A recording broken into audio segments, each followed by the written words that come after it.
hope that you yourself never, and I mean ever, have to get sick again. Goodness gracious, what a horrific week.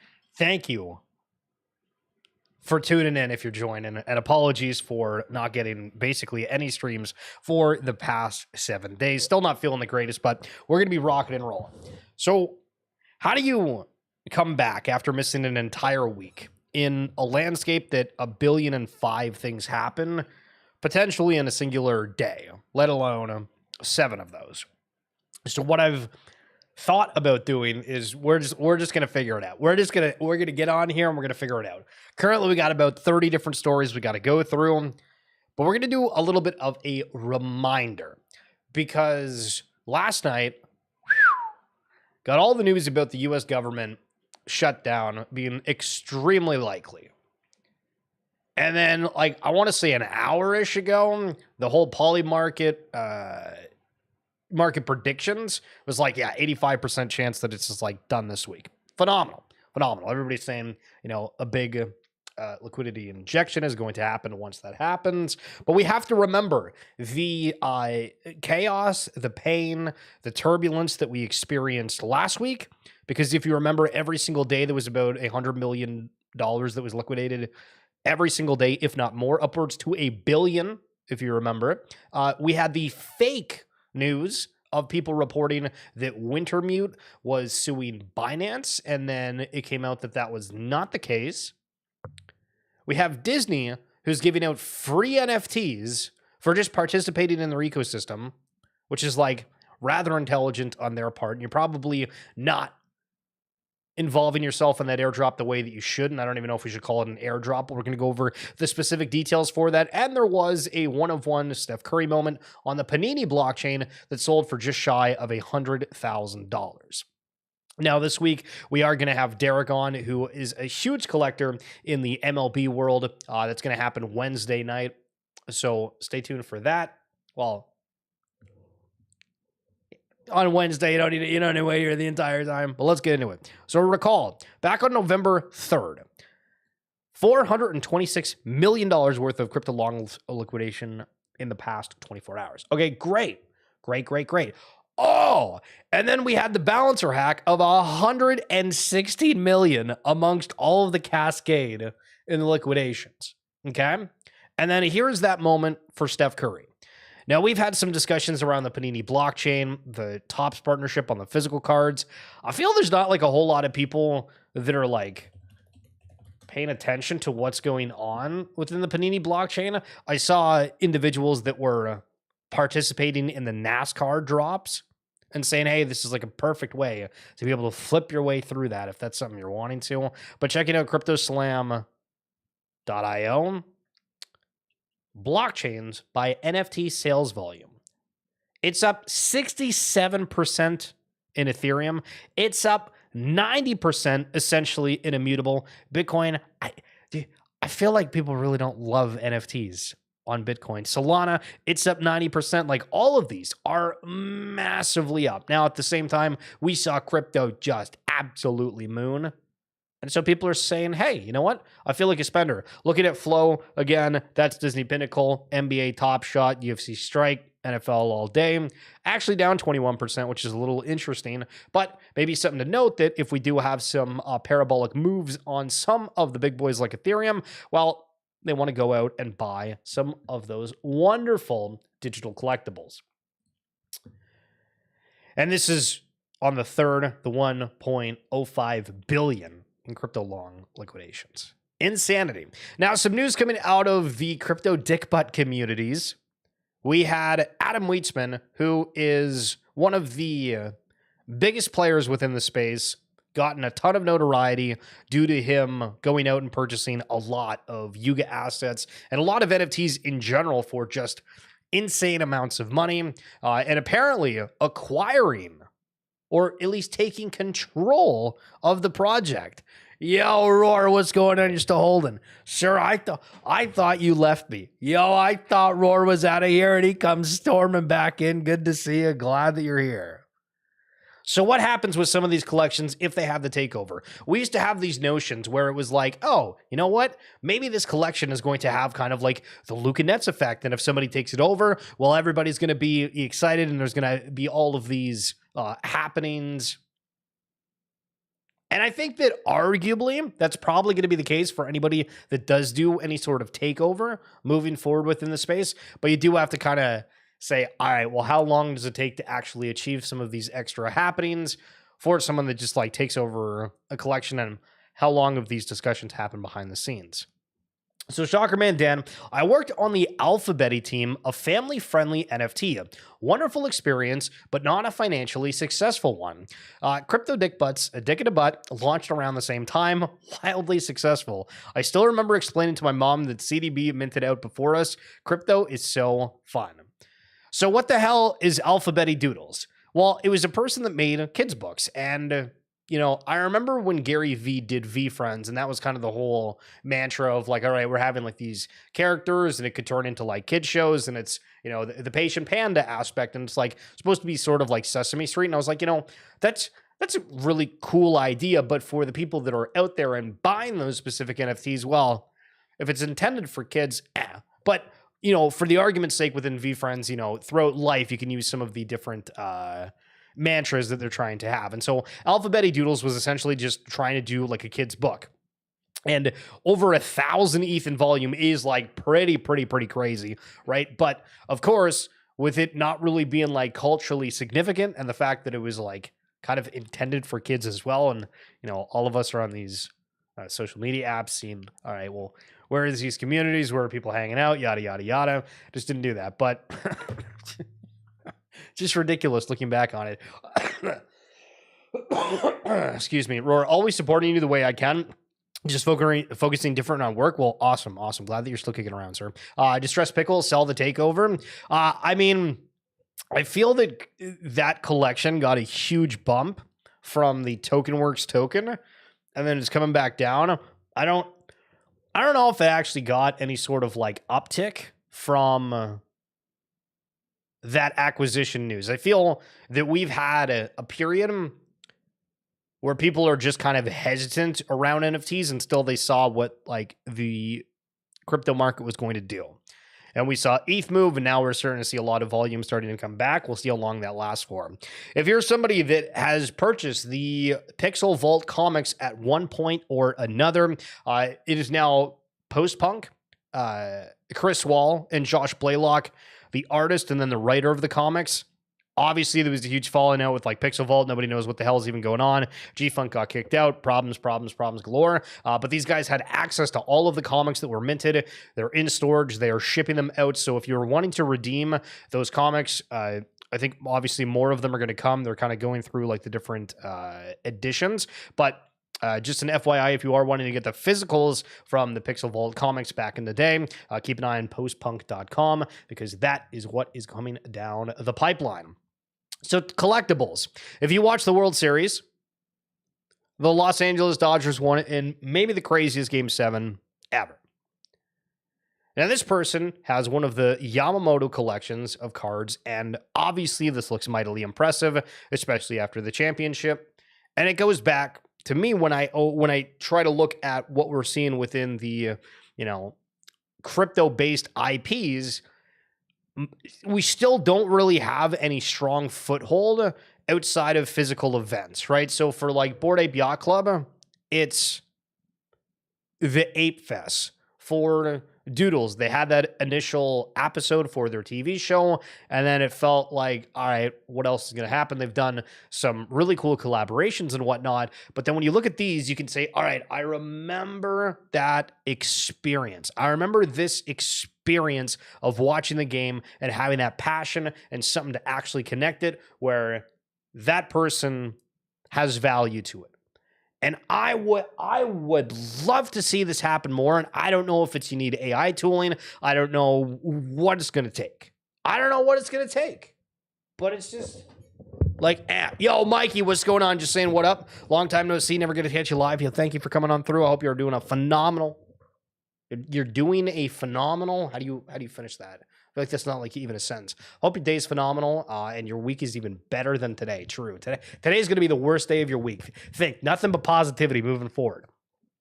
And I feel like I repeat this stupid thing like over and over again, but like I want to be here, you know, whether it's the game, whether it's the experience, whether it's something we actually get to talk about, because right now it's just like, hey, we think these IPs are going to do something kind of cool. And so our sport's actually like a great way to kind of circumvent that. And are we going to see a much bigger uptick moving forward with people, you know, ignoring the blockchain aspect? Because that's what we're supposed to do, right?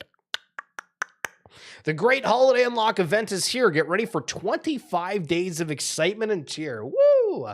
As a new reason to enjoy the season is here. Collect free holiday keys starting today in the Disney Pinnacle Dapper Labs app and get ready when holiday boxes drop on December 1st to try unlocking complete sets of previously sold out releases. So this is something that you can partake in completely free if you're wanting to. I didn't get Pinnacle until like a month ago. I bought a couple things. You check every like 4 hours. You click a key. It's in your department. Board Clint is saying that they gave or are going to give away $90,000 worth of pins. And so if that's the case, feels like something completely easy and free to do. So again, Disney Pinnacle, you got to do it on mobile, so just keep that in mind. But you just like log in with whatever you use for flow if you happen to be into NBA Top Shot way back in the day. Remember this? Yes, Wintermute is suing Binance, and they are not the only ones that got wrecked. They lost hundreds of millions. So we saw all of these takes on the timeline of people like confirming in their mind that Wintermute was suing Binance. And then it comes out from like the Wintermute CEO, like, we're not suing Binance. So realize whenever you read anything on the timeline, there is like a high probability that it is not accurate in any sense of the name. And I don't know how we're going to end up figuring that, but we got to figure it out. We got to figure it out. OpenSea did a conversation with Bryson Oliver and Gary Vaynerchuk, and it was all about NFTs. Awesome to see. Thank you. But the best part is I know that today I will work all day and somebody's going to buy a Pudgy Penguin or a Chimper or a Good Vibes Club in 2 years, because right now they know nothing about NFTs and I'm going to make them know about them. Very cool. Very cool. Well, thank you so much, Gary. I'm here for this space. I'm doing the things that I think will help the space. And I think the things I'm doing in comics and cartoons and AI and trading cards and building out my team and like all the things we're doing, I think that's doing that. I love it. Awesome. So cool. Awesome. Cool. Listen, okay, we're here doing this for like 2 years, right? Well, more than that, but like for this like specific style of stream. We've been doing that, right? We're also doing the RWA Seconds podcast, talking about a ton of different collections and interviewing individuals that are basically dedicating their lives. And if you've listened to the show, I've kind of used the same phrasing because I just think it's like accurate of, hey, like how does it feel, you know, dedicating your life to this industry, because it is something that is forever. Right? When we say and look at these brands, you have these brands and they're like essentially forever, assuming that they don't die. Now, it's a completely different way to interact, engage, and we don't know what the future is going to look like, especially with these AI agents. I'm trying to like catch up on the whole virtuals game. I'm like really, really late to it. But some of the insights, some of the happenings are incredibly cool. I think Gary V buys the Jets and drops NFTs like a bad habit. No one moves NFTs forward and we all die poor. Listen, I'm going to need you to be a little bit more positive, okay, Mr. Distress Pickle? Okay, so imagine that he buys the Jets. Can you imagine the collectibles that he could sell in a digital format? It would be unbelievable. It would be unbelievable. The J-Tips hoodie just sold for $820. So the ComplexCon ApeFest hoodie, if you remember that event just from about a week ago, it was all over the timeline. And well, actually, I guess it was like 2 weeks ago now. Yeah, it was more than 2 weeks. $820. This is what I kind of thought originally, because what happened within the Bored Ape Yacht Club was that they just said, hey, we're going to do some merch. And it was like cool, right? Like there was a basketball they did. It was like with something 21. And then they did a Macbeth drop, and the conversation kind of started turning into, all right, well, this is going to be like a new variation of like Supreme, the brand. And then it felt like they kind of stopped doing some of those fun like activations on clothing, and they went into trying to do in a game, which was super hard. And obviously now they pivoted over to like the entire metaverse. But I always just thought, hey, you know what? Like, just create some like cool items that people want, and bada boom, bada bing. And then the shoes from there as well, $1,200. Oh my God. Apparently we should have gone to that event and tried to buy some of those assets. So meme coins, people are bashing meme coins like heavily on the timeline. We've gone from meme to we want utility. It's happened. That's great. I saw this and I was like, okay, we got to bring it up. So somebody made a token, a meme coin called South Park Sucks Now.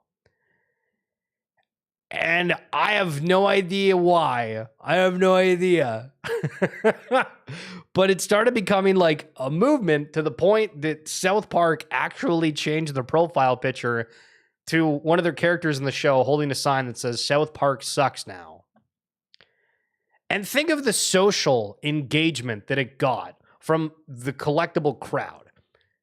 We scroll on the timeline all day. We're here engaging. We're talking with people, whether we're in the Discord. It is the most in tune group of people that are willing to buy something, probably on planet Earth.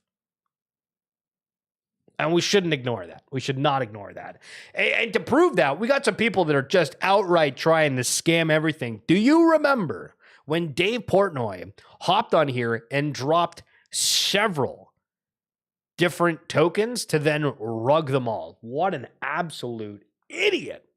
Well, I mean, he probably made like a whole bunch of money on it, but he came out and he made like a jail token, and then he did like jail 1, 2, and 3 or something stupid. And then I realized, all right, well, we can't really do this anymore because we're not actually having any success because it's just, we overdid it. Yeah, that's not exactly what happened. Okay, break it down for me. Break it down for me.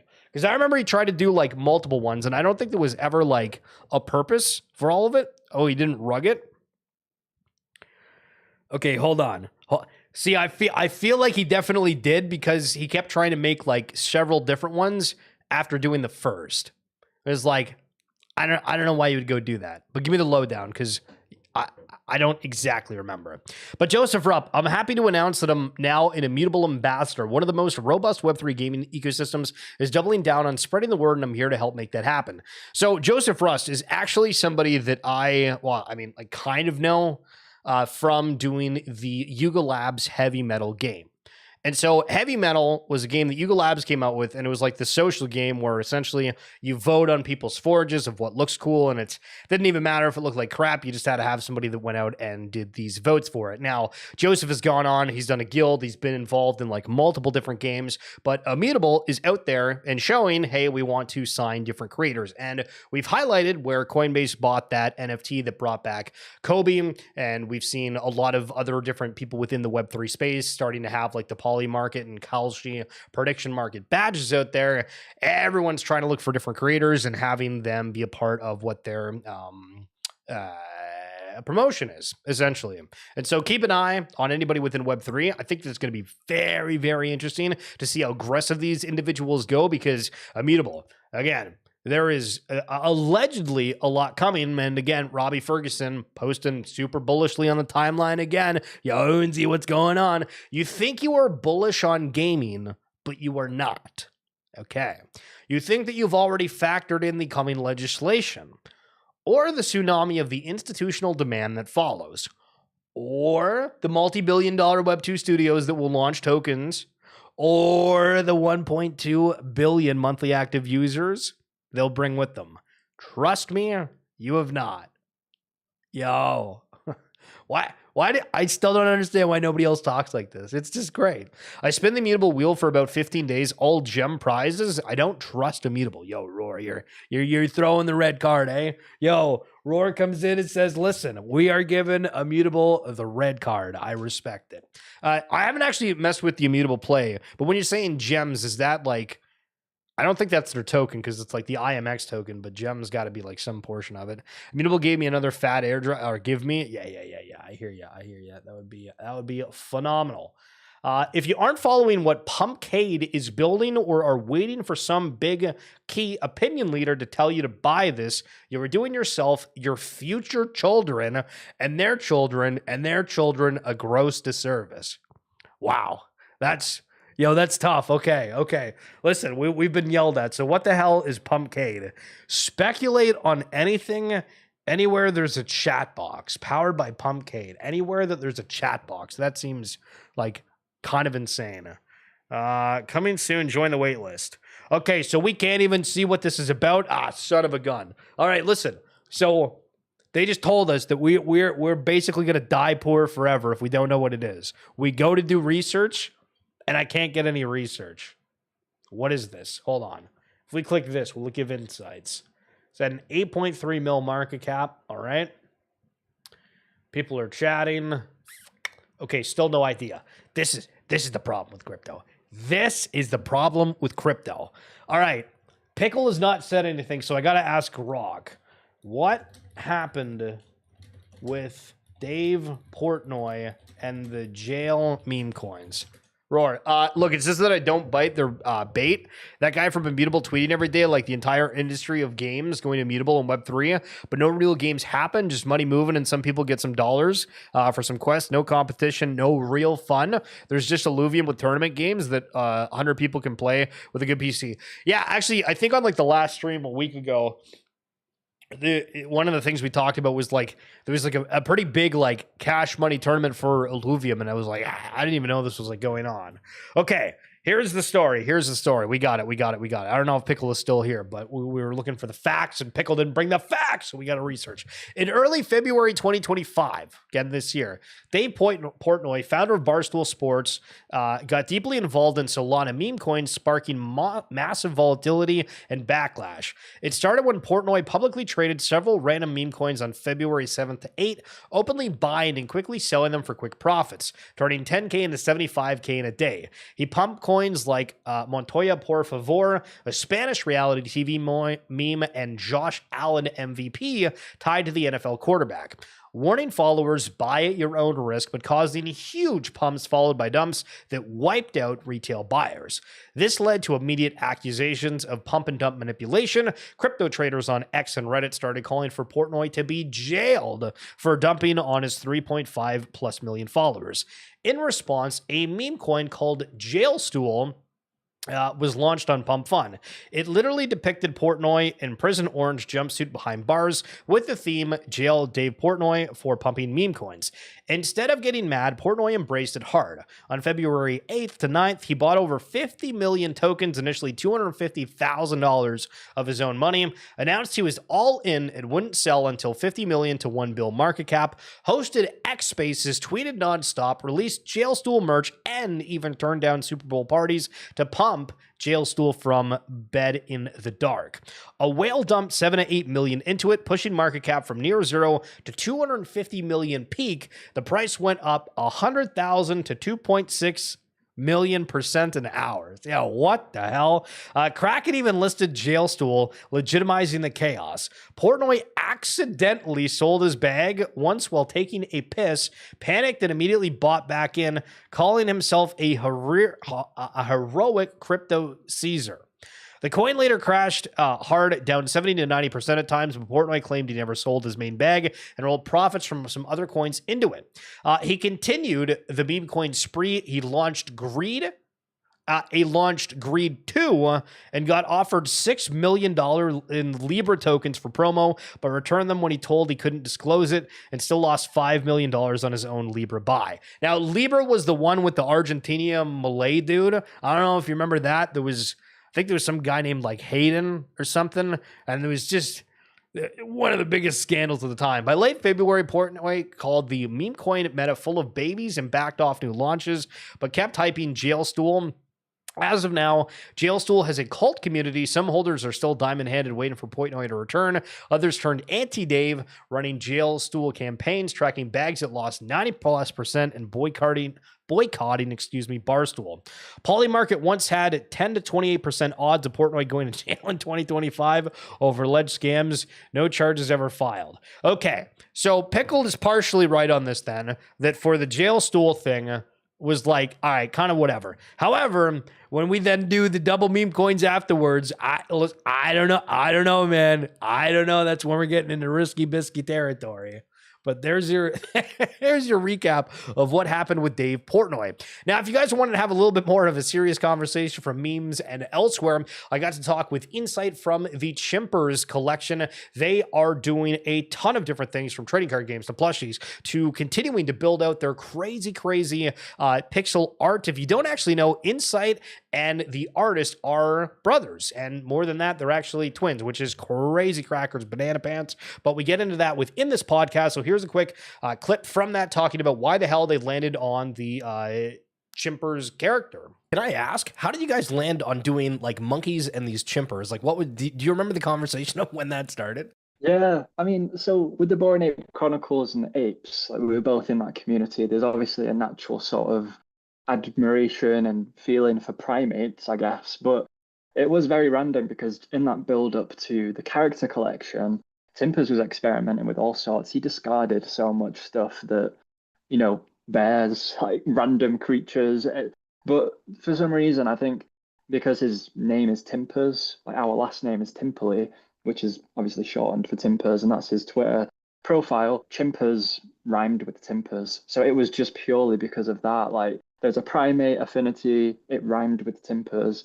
Chimpers sort of felt right. And yeah, him being inspired by sort of, obviously he's a pixel artist, is inspired by sort of anime, kawaii, sort of lifestyle themes, which is like prevalent in the Chimpers collection.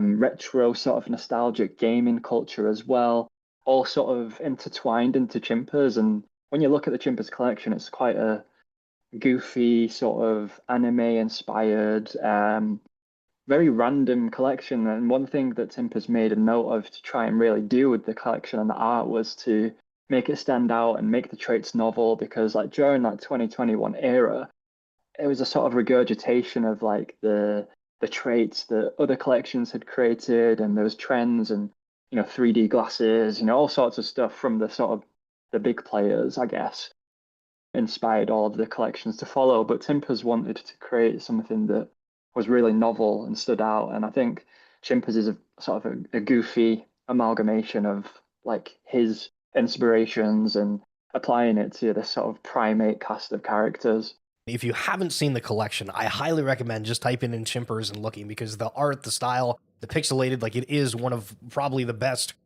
pixelated art that I've ever seen. Yeah, true. By the way, true. Wait, here, we're gonna bring it up right here to look at it. Like, look how dedicated this is. Like, each individual trait, like that guy's got a duck on his head. Okay, listen, they got a cake, there's sushi, they have the different outfits. I do really think that this one was like one of the coolest looking pieces out there, and again, the different art that they've done throughout it. He sold Greed after it went down 75% from the top. Not really a rug. Yeah, I mean, I guess so, except if you launch it for like $0, and then if it goes up to like any amount, even down 75% from like wherever the high is, you still up like absolutely massively. To then say, hey, we're gonna do like a second Greed token, it's like, okay, all right, but it's not Pix Puppies. It's gonna be an absolute red card coming out of Hoonsy. Yo, Hoonsy with an absolute banger on a Monday afternoon. Holy smokes. Yo, Vibes, what's going on? How are we? I'm trying to look like if there is anyone that is highest last sale. Yo, they even got the cats in here. The cats in the cradle and the silver spoon. Little boy blue and a man on the moon.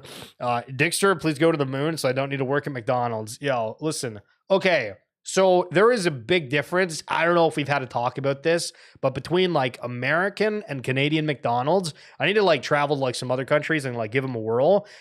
The bun is completely different. I don't know what the hell sort of bread is used within the US, but it doesn't taste the same in like any aspect of the name whatsoever. So there's your random tidbit of the day. Different countries, different probably like regulations around the food, but completely different taste. Okay. That's going to be it for this edition of XFeed. Thank you so much for joining me, because we are trying to come back into a cadence of doing these every day after being sick. So I do have to clarify something for any avid listener, which again, thank you so much. I made a comment like 2 weeks ago that I was thinking about doing 2 streams a day. I think that it's going to be kind of hard to do 2 streams a day because there's like the occasional day where that works. But what I think that I could do is do weekend streams as well. So maybe we go into doing like 7 a week. Well, you know, just 1 a day. I guess it's easier to say. And so we're going to go with that. We're going to figure out like what to do because I think that there's so many different ecosystems. And one thing that I definitely realized after, because we were covering the entire market, but like when I was into the Futureverse aspect, I was like, you know, I didn't like genuinely look as hard as I should into some other ecosystems. And doing so, you're like, holy crap, there is like a lot of people that are super passionate about X, Y, and Z. And there's a whole nother world that we don't even know about. And this stuff is just getting exponential way faster than I think any of us even realize. So Roar, Vibes of the Blockchain, apologies you're joining in here late and I'm leaving you. Don't mean to, but thank you for coming through. Hoons, you're an absolute legend as per usual. Pickle, thank you for making me have to do a little bit of fact checking regarding the Dave Portnoy thing. You and I, we can lodge Greed 3 a little bit later. That's a joke, by the way. Mikey, thank you for coming through as well. But guys, enjoy the rest of your day. We'll talk soon. Peace.